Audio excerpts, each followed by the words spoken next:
اعوذ باللہ من الشیطان الرجیم بسم اللہ الرحمن الرحیم وللہ علی الناس حج البیت من استطاع الیہ سبیلا۔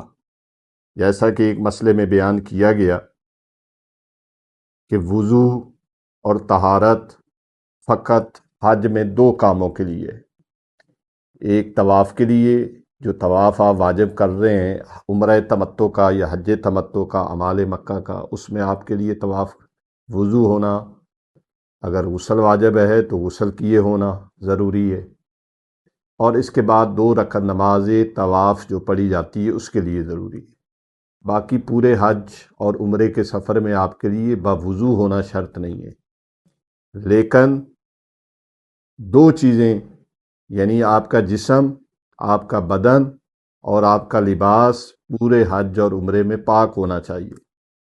اگر دوران حج یا دوران عمرہ آپ کا لباس نجس ہو گیا یا آپ کا بدن نجس ہو گیا تو فوراً اس کو پاک کرنا ضروری ہے، یعنی آپ اس میں ڈیلے نہیں کر سکتے، فوراً پانی تلاش کریں اور جہاں سے نجس ہوا ہے اس کو پاک کریں۔ اگر آپ نے پاک نہیں کیا تو آپ گناہ گار ہوں گے اور آپ کے کچھ اعمال باطل بھی ہو سکتے ہیں۔ وآخر دعوانا ان الحمد للہ رب العالمین۔ ہماری گزارش ہے کہ ہمارے فیس بک، یوٹیوب اور انسٹاگرام کے تمام پیجز کو لائک کریں، شیئر کریں اور سبسکرائب کریں۔ آپ کی حوصلہ افزائی ہمارے لیے قیمتی سرمایہ ہے۔ شکریہ۔